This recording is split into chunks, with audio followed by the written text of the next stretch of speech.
Senator, I think that is a humiliation for our president. What say you? You're absolutely right, Stu. This feels like Mexico just took Joe Biden's lunch pail. Yeah. How dare they do this? But this is what happens when you have a president operating from a point of weakness, that there's chaos going on, that his Secretary of DHS does not have operational control of the border.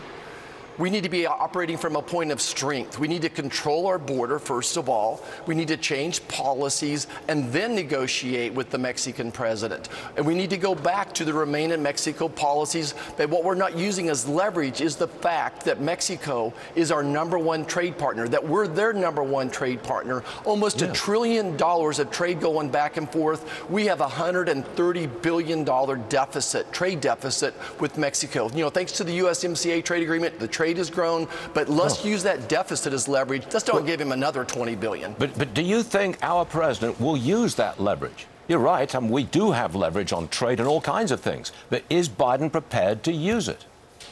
Of course not. He operates as he's very reactive. He's never proactive. He's never thinking to the next move ahead of this.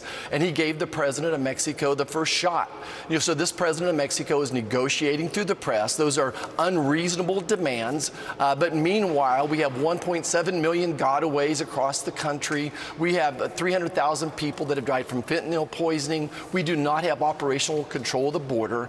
And that's why on the Senate floor today, we're going to be offering a resolution as a vote of no confidence in the Secretary of DHS.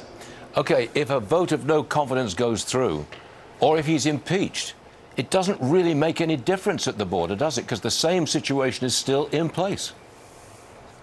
It certainly does, but I think that it certainly brings attention. Look, we need to fire Secretary Marcus today, and America needs to fire Joe Biden in 300 days. I think that's the emphasis. We cannot talk enough about this. This is the #1 issue that folks are talking about back home, is that they feel that their lives are being threatened, that we don't have operational control of the border, and we need to keep this right in the front and center for Americans. This is their concern. Americans are demanding accountability. Do you think that the border has now become issue #1 above the economy?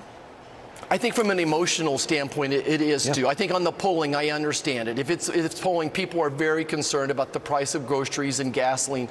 Absolutely. But from this emotional level, what I hear people talk the most about back home is their concern for their southern border, that it's an open border, that there's no control of the border. You're right, that the economics of this president has created inflation. He needs to bear accountability for that. And again, that's why we need to fire Joe Biden in 300 days. Senator Roger Marshall, thanks for joining us, sir. Always hope to see you again soon. Thank you, sir.